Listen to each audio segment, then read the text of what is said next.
জয় শ্রীকৃষ্ণ, রাধে রাধে, জয় মা লক্ষ্মী। ভক্তরা মন দিয়ে শুনুন, কারণ এটি কোনো সাধারণ বিষয় নয়। এই বছর পৌষ মাসের পুত্রদা একাদশী পড়ছে ৩১শে ডিসেম্বর, আর এটি এমন এক শুভ সংযোগ যা বহু বছর পর গঠিত হয়। খুব কম মানুষই জানেন, যখন বছরের শেষ একাদশী এভাবে বিশেষ যোগে আসে, তখন সেই দিনে করা একটি ছোট্ট উপায়ও জীবনের দিশা বদলে দিতে পারে। এ কারণেই আজকের এই বার্তাটি প্রত্যেক ভক্তের শেষ পর্যন্ত শোনা উচিত। ভক্তরা, ৩১শে ডিসেম্বর আসা এই পুত্রদা একাদশী শুধু একটি ব্রত নয়, বরং এটি ভগবান শ্রীহরি বিষ্ণু ও মাতা লক্ষ্মীর বিশেষ কৃপালাভের এক বিরল সুযোগ। শাস্ত্রে স্পষ্ট লেখা আছে, যখন একাদশী বছরের শেষে আসে, তখন সেই দিনে করা ভক্তি পুরো বছরের হিসাবই বদলে দিতে পারে। এমন অবস্থায় যদি আপনি এই দিনে একটি বিশেষ গোপন বস্তু গ্রহণ করেন, তবে আপনার ঘরে ধনাগমনের পথ আপনা আপনি খুলে যেতে শুরু করে। ভক্তরা, অনেক মানুষ সারা জীবন কঠোর পরিশ্রম করেন, তবুও ফল পান না। এর কারণ পরিশ্রমের অভাব নয়, বরং সঠিক সময় সঠিক উপায় গ্রহণ না করা। আর সেই সঠিক সময়টাই হল ৩১শে ডিসেম্বরের পুত্রদা একাদশী। এই দিনে ভগবান বিষ্ণু ভক্তদের পরীক্ষা নেন না, বরং কৃপা বর্ষণ করেন। তবে মনে রাখবেন, এই দিনে করা একটি ছোট্ট ভুলও পুরো ব্রতের ফল নষ্ট করে দিতে পারে।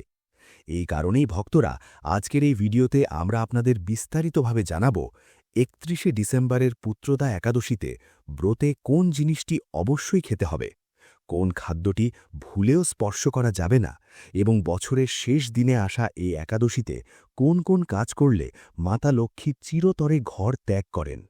ভক্তরা, এটি কোনো গল্প নয়, এটি শাস্ত্রের সারমর্ম।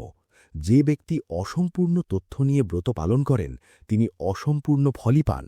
আর যে ব্যক্তি সম্পূর্ণ নিয়ম, শ্রদ্ধা ও বিশ্বাসের সঙ্গে এই একাদশী পালন করেন, তার জীবন থেকে দারিদ্র্য ও কষ্ট নিজের পথ ছেড়ে চলে যায়। তাই ভক্তরা, ভিডিওটি মাঝপথে ছেড়ে যাবেন না, কারণ ৩১শে ডিসেম্বরের এই পুত্রদা একাদশী আপনার আগত পুরো বছরের ভবিষ্যৎ নির্ধারণ করতে পারে। এখন ভক্তরা, প্রথমেই আমরা ৩১শে ডিসেম্বরের পুত্রদা একাদশীর সঠিক তিথি ও শুভ মুহূর্ত স্পষ্ট করে দিচ্ছি, কারণ এই বিষয়ে অনেকের মনেই বিভ্রান্তি রয়েছে। কেউ বলছেন ৩০শে ডিসেম্বর, কেউ বলছেন ৩১শে ডিসেম্বর।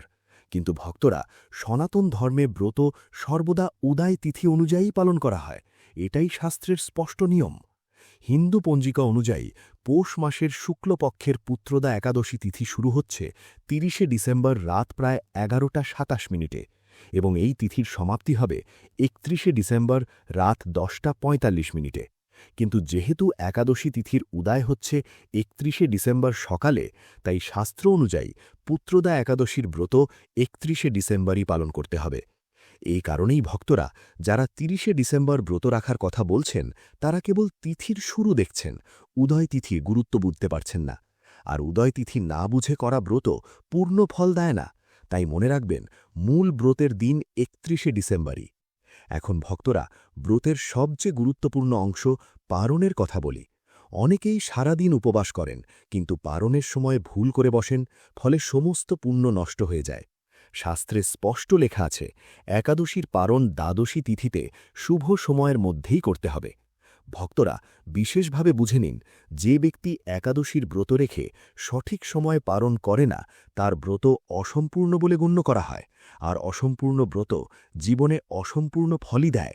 তাই ভক্তরা, ৩১শে ডিসেম্বরের পুত্রদা একাদশী সম্পূর্ণ নিয়ম, শ্রদ্ধা ও সঠিক সময়ের সঙ্গে পালন করা অত্যন্ত জরুরি, কারণ এটি বছরের শেষ একাদশী। আর শাস্ত্রে বলা হয়েছে, বছরের শেষ একাদশীতে করা উপায়ের প্রভাব পড়ে আসন্ন পুরো বছরে। এখন ভক্তরা, যখন তিথি ও মুহূর্ত একেবারে স্পষ্ট হয়ে গেল, তখন পরবর্তী অংশে আমরা আপনাদের জানাব সেই গোপন জিনিসটি কি, যা ৩১শে ডিসেম্বরের পুত্রদা একাদশীর দিনে অবশ্যই খেতে হবে, যার প্রভাবে ধন, সৌভাগ্য ও কৃপা নিজে থেকেই জীবনে প্রবেশ করতে শুরু করে। ভক্তরা, আবারও মন দিয়ে শুনুন, কারণ এখন আমরা সেই বিষয়েই আসছি যার জন্য আপনি এই পুরো ভিডিওটি দেখছেন। ৩১শে ডিসেম্বরের পুত্রদা একাদশী কোনো সাধারণ তিথি নয়। এই দিন ভগবান বিষ্ণু ও মাতা লক্ষ্মী দুজনেই অত্যন্ত প্রসন্ন মূর্তিতে থাকেন। আর শাস্ত্রে স্পষ্ট লেখা আছে, যখন দুজন একসঙ্গে প্রসন্ন হন তখন ভক্তকে আর কিচ্ছু চাইতে হয় না। এটি নিজে থেকেই প্রাপ্ত হয়। ভক্তরা, অনেক মানুষ একাদশীর ব্রত পালন করেন। কেউ নির্জল উপবাস করেন, কেউ ফলাহার করেন, কেউ কেবল নাম জপ করেন। তবুও জীবনে আর্থিক সমস্যাগুলো থেকেই যায়। এর কারণ হল, ব্রত রাখা হয় ঠিকই, কিন্তু ব্রতের সেই ছোট্ট গোপন বিধিটি পালন করা হয় না, যা ব্রতকে সম্পূর্ণ করে তোলে।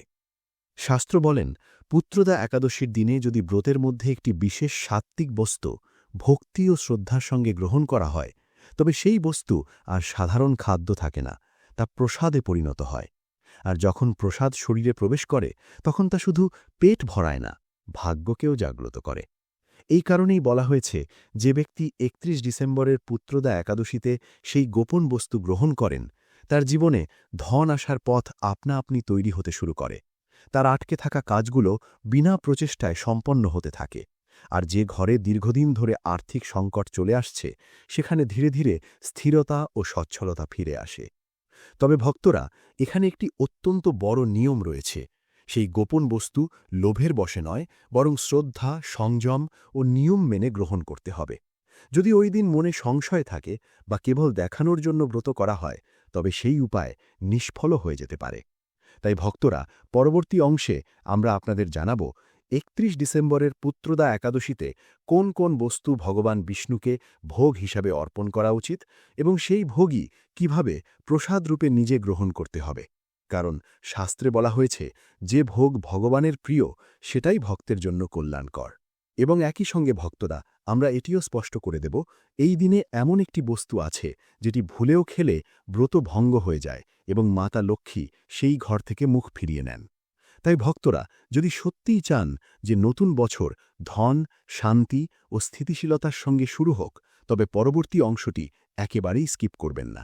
এখন ভক্তরা, আমরা আপনাদের ক্রমবদ্ধভাবে জানাচ্ছি ৩১ ডিসেম্বরের পুত্রদা একাদশীতে ভগবান বিষ্ণুকে কোন কোন বস্তু ভোগ হিসাবে অর্পণ করা উচিত এবং সেই ভোগই কিভাবে প্রসাদ রূপে গ্রহণ করতে হবে। মনে রাখবেন ভক্তরা, এটি কোনো সাধারণ খাবার নয়, বরং শাস্ত্র নির্দেশিত ব্রতের পবিত্র আহার। এতে অবহেলা করলে ব্রতের প্রভাব দুর্বল হয়ে যেতে পারে। প্রথমে পঞ্চামৃত। ভক্তরা, প্রথমেই পঞ্চামৃতের কথা বলি। পঞ্চামৃত ভগবান বিষ্ণুকে অর্পণ করার জন্য এক অত্যন্ত পবিত্র ভোগ। দুধ, দই, ঘি, মধু, চিনি বা গঙ্গাজল দিয়ে তৈরি পঞ্চামৃত শুধু শরীর নয়, আত্মাকেও শুদ্ধ করে। পুত্রদা একাদশীর মতো পুণ্যতিথিতে যদি পঞ্চামৃত ভক্তি সহকারে ভগবান বিষ্ণুকে অর্পণ করে প্রসাদরূপে গ্রহণ করা হয়, তবে জীবনের আটকে থাকা কাজগুলো নিজে থেকেই গতি পেতে শুরু করে। শাস্ত্রে বলা হয়েছে, পঞ্চামৃত গ্রহণ করলে পুরনো পাপ ক্ষয় হয় এবং ভাগ্যের দরজা খুলতে শুরু করে। এরপর ভক্তরা, আসে তুলসী পাতার মাহাত্ম্য। হিন্দু ধর্মে তুলসীকে মাতা লক্ষ্মীর স্বরূপ বলা হয়। ভগবান বিষ্ণু তুলসী ছাড়া কোনো ভোগ গ্রহণ করেন না। বলা হয়, যে ভোগে তুলসী পাতা নেই সেই ভোগ অসম্পূর্ণ। তাই ভক্তরা, ৩১ ডিসেম্বরের পুত্রদা একাদশীতে ভগবান বিষ্ণুকে যে কোনো ভোগ অর্পণ করার সময় অবশ্যই একটি তুলসী পাতা যোগ করবেন। মাত্র একটি তুলসী পাতা অর্পণ করলেই সহস্র যজ্ঞের ফল পাওয়া যায়। তবে মনে রাখবেন, একাদশীর দিনে তুলসী গাছে জল দেওয়া নিষিদ্ধ। ভক্তরা, এবার কথা বলি কলার তরকারি নিয়ে।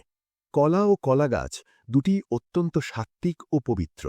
শাস্ত্রে বলা হয়েছে, কলা ভগবান বিষ্ণুর অত্যন্ত প্রিয়। তাই পুত্রদা একাদশীতে পেঁয়াজ রসুন ছাড়া শুধু হলুদ, জিরে ও সেধানুন দিয়ে তৈরি কলার তরকারি ভগবান বিষ্ণুকে ভোগ হিসাবে অর্পণ করা উচিত। এটি গ্রহণ করলে মন শান্ত থাকে, পূজায় একাগ্রতা বাড়ে এবং ঘরের পরিবেশে পজিটিভ শক্তির সঞ্চার হয়। এর সঙ্গে ভক্তরা, লাউয়ের বিশেষ গুরুত্ব রয়েছে। লাউ একটি শীতল ও সাত্ত্বিক সবজি, যা ব্রতের সময় শরীরকে ভারসাম্যে রাখে। পুত্রদা একাদশীতে হালকা ঘি, জিরে ও সেধানুন দিয়ে তৈরি লাউয়ের তরকারি ভগবান বিষ্ণুকে অর্পণ করা হয়। এতে মানসিক শান্তি লাভ হয়, স্বাস্থ্যগত সমস্যা দূরে থাকে এবং জীবনে স্থিতিশীলতা আসে। শাস্ত্রে বলা হয়েছে, যিনি লাউ গ্রহণ করেন তিনি ব্রতের সময় চঞ্চল হন না। ভক্তরা, এটি তো কেবল শুরু। সামনে আমরা আপনাদের জানাব সেই সাত্ত্বিক ভোগগুলোর কথা, যেগুলোর সরাসরি সম্পর্ক মাতা লক্ষ্মীর কৃপা ও গৃহ সমৃদ্ধির সঙ্গে জড়িত, এবং সেই মধুর প্রসাদ যা গ্রহণ করলে ঘরে সুখ ও সমৃদ্ধির স্থায়ী বাস হয়। মধুর ভোগ ও লক্ষ্মী কৃপা। ভক্তরা, এখন আমরা সেই ভোগগুলোর কথা বলি যেগুলো মাতা লক্ষ্মীর কৃপা ও গৃহ সমৃদ্ধির সঙ্গে সরাসরি সম্পর্কযুক্ত। শাস্ত্রে বলা হয়েছে, পুত্রদা একাদশীর মতো পবিত্র তিথিতে যদি ভোগে মাধুর্য ও শুদ্ধতা দুটোই থাকে তবে তার প্রভাব বহুগুণ বেড়ে যায়। হালুয়া। প্রথমেই ভক্তরা হালুয়ার কথা বলি। হালুয়া অত্যন্ত সাত্ত্বিক ও প্রেম ভরে প্রস্তুত করা এক ভোগ। পুত্রদা একাদশীতে সুজি, বেসন বা গমের আটা দিয়ে তৈরি খাঁটি দেশি ঘিয়ের হালুয়া, যাতে মিছরি বা গুড় ব্যবহার করা হয়, ভগবান বিষ্ণুকে অর্পণ করা হয়। বিশ্বাস করা হয়, হালুয়ার মাধুর্য জীবনের তিক্ততা দূর করে। ভোগ তৈরি করতে গিয়ে যদি মনে কোনো ভুল হয়, তবে অবশ্যই ভগবানের কাছে ক্ষমা প্রার্থনা করবেন, যাতে ভোগের ফল অসম্পূর্ণ না থাকে। এরপর ভক্তরা আসে কুমড়ো, যাকে শাস্ত্রে সীতাফল বলা হয়েছে। কুমড়ো ভগবান বিষ্ণুর অত্যন্ত প্রিয় সবজির মধ্যে অন্যতম। খাঁটি ঘি, জিরে, কাঁচা লঙ্কা ও সেধা নুন দিয়ে তৈরি কুমড়োর তরকারি ব্রতের জন্য অত্যন্ত উপযোগী। ধর্মীয় বিশ্বাস অনুযায়ী কুমড়ো গ্রহণ করলে মনে স্থিতি আসে এবং সাধক ব্রতের সময় বিচলিত হন না। পুত্রদা একাদশীতে কুমড়োর ভোগ দিলে অটকে থাকা কাজ সম্পন্ন হয় এবং মনস্কামনা দ্রুত পূর্ণ হতে থাকে। ফলের মাহাত্ম্য। ভক্তরা, এবার কথা বলি ফল নিয়ে। ফল ভগবান বিষ্ণুকে অর্পণ করার জন্য সবচেয়ে পবিত্র ও সাত্ত্বিক ভোগ। বিশেষ করে কলা, আপেল, পেয়ারা, ডালিম, পেঁপে ও আঙুর এই ফলগুলো এই দিনে অত্যন্ত শুভ বলে মানা হয়। ফল প্রকৃতির দান, এতে কোনো নেতিবাচকতা থাকে না। যখন এগুলো শ্রদ্ধার সঙ্গে ভগবানকে অর্পণ করে প্রসাদ হিসাবে গ্রহণ করা হয়, তখন জীবনে আরোগ্য, সমৃদ্ধি ও ইতিবাচকতা বজায় থাকে। এর সঙ্গে ভক্তরা, নারিকেলের বিশেষ গুরুত্ব রয়েছে। নারিকেলকে শ্রীফল বলা হয় এবং এটি ভগবান বিষ্ণু ও মাতা লক্ষ্মীর দুজনেরই অত্যন্ত প্রিয়। নারিকেল অর্পণ, সম্পূর্ণতা ও শুভতার প্রতীক হিসেবে বিবেচিত হয়।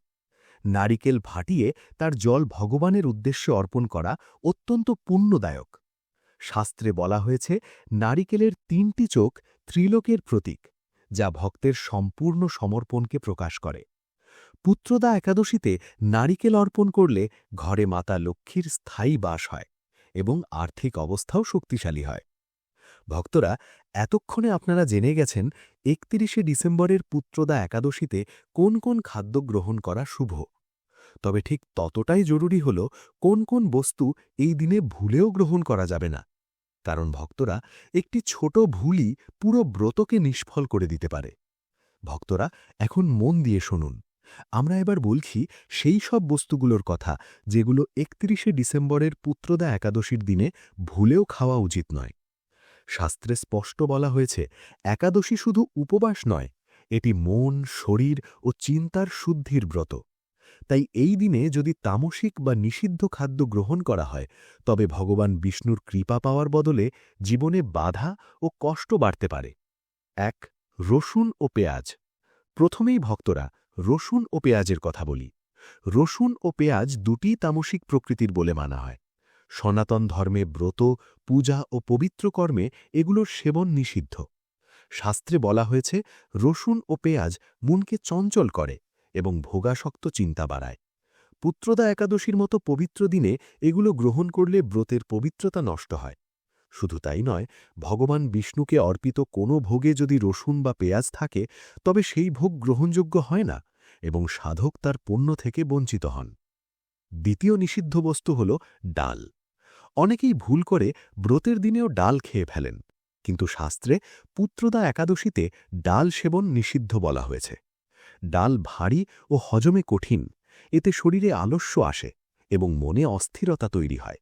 অথচ একাদশীর উদ্দেশ্য হল মনকে শান্ত ও স্থির করা। এই দিনে ডাল খেলে ব্রতের পুণ্য হ্রাস পায় এবং মনোকামনা অপূর্ণ থাকতে পারে। ৩. করলা। তৃতীয় নিষিদ্ধ বস্তু করলা। করলার স্বাদ অত্যন্ত তিক্ত এবং শাস্ত্রে একে তামসিক প্রকৃতির অন্তর্ভুক্ত করা হয়েছে। একাদশীর দিনে ভগবান বিষ্ণু মধুর, সরল ও প্রেম ভরে প্রস্তুত ভোগ পছন্দ করেন, তিক্ত ও কঠোর বস্তু নয়। করলা পিত্ত বাড়ায় এবং ধ্যান ও পূজায় বিঘ্ন ঘটাতে পারে।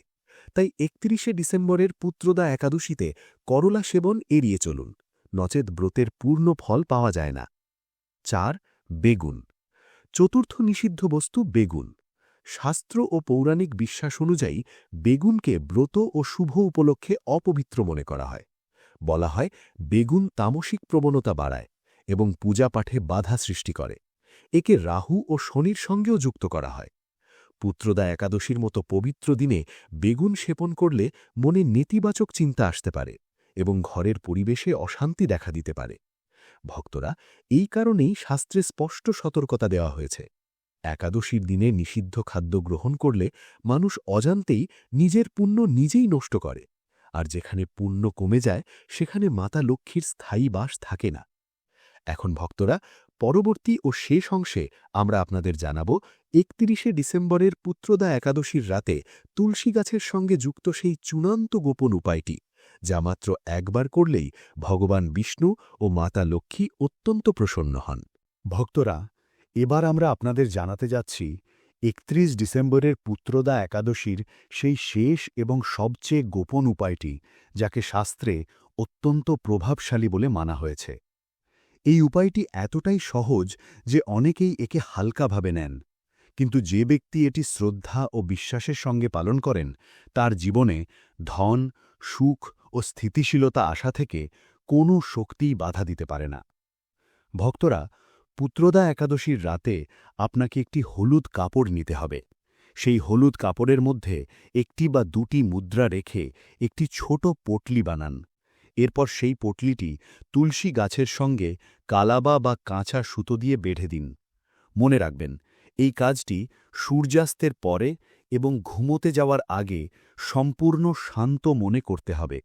তখন মনে কেবল ভগবান বিষ্ণু ও মাতা লক্ষ্মীর স্মরণ থাকবে। শাস্ত্রে বলা হয়েছে, পুত্রদা একাদশীর রাতে তুলসী মায়ের সঙ্গে যখন এই উপায়টি করা হয়, তখন তিনি আর কেবল একটি গাছ থাকেন না, বরং লক্ষ্মী স্বরূপে সেই ঘরের রক্ষা করেন। এই উপায়ের প্রভাবে ঘরে ধনাগমনের পথ খুলে যেতে শুরু করে, আটকে থাকা কাজগুলো গতি পায় এবং যে ব্যক্তি দীর্ঘদিন ধরে আর্থিক চাপের মধ্যে রয়েছেন, তার জীবনে ধীরে ধীরে স্থিরতা ফিরে আসে। তবে ভক্তরা, এখানে একটি অত্যন্ত গুরুত্বপূর্ণ নিয়ম রয়েছে। এই উপায়টি করার সময় মনে দেখানোর ভাব, অহংকার বা তাড়াহুড়ো থাকা চলবে না। এটি কোনো জাদু নয়, এটি শ্রদ্ধার পরীক্ষা। যে ব্যক্তি এটি কেবল লোভের বশে করেন, তিনি সীমিত ফল পান, কিন্তু যে ব্যক্তি বিশ্বাসের সঙ্গে করেন, তার জীবনে চমৎপ্রদ পরিবর্তন দেখা যায়।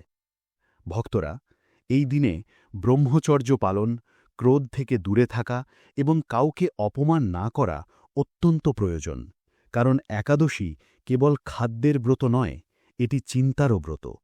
যদি চিন্তা শুদ্ধ না থাকে, তবে সবচেয়ে বড় উপায়ও অসম্পূর্ণ থেকে যায়। তো ভক্তরা, এখন আপনারা জেনে গেছেন ৩১ ডিসেম্বরের পুত্রদা একাদশীর সঠিক দিন, ১ জানুয়ারির পারণের শুভ সময়, কি খাবেন ও কি খাবেন না, এবং তুলসী মায়ের সঙ্গে যুক্ত সেই গোপন উপায়টি। এখন সিদ্ধান্ত আপনার হাতে। আপনি চাইলে এই জ্ঞান কেবল শুনে এগিয়ে যেতে পারেন, অথবা এটি জীবনে প্রয়োগ করে আসন্ন নতুন বছরকে ধন, শান্তি ও স্থিতিশীলতায় ভরিয়ে তুলতে পারেন। এই প্রার্থনার সঙ্গে ভগবান বিষ্ণু ও মাতা লক্ষ্মীর কৃপা যেন আপনাদের সকলের ওপর সদা বিরাজমান থাকে। এই কথার মধ্য দিয়েই আজকের কথা শেষ করছি। बोलो राधे राधे।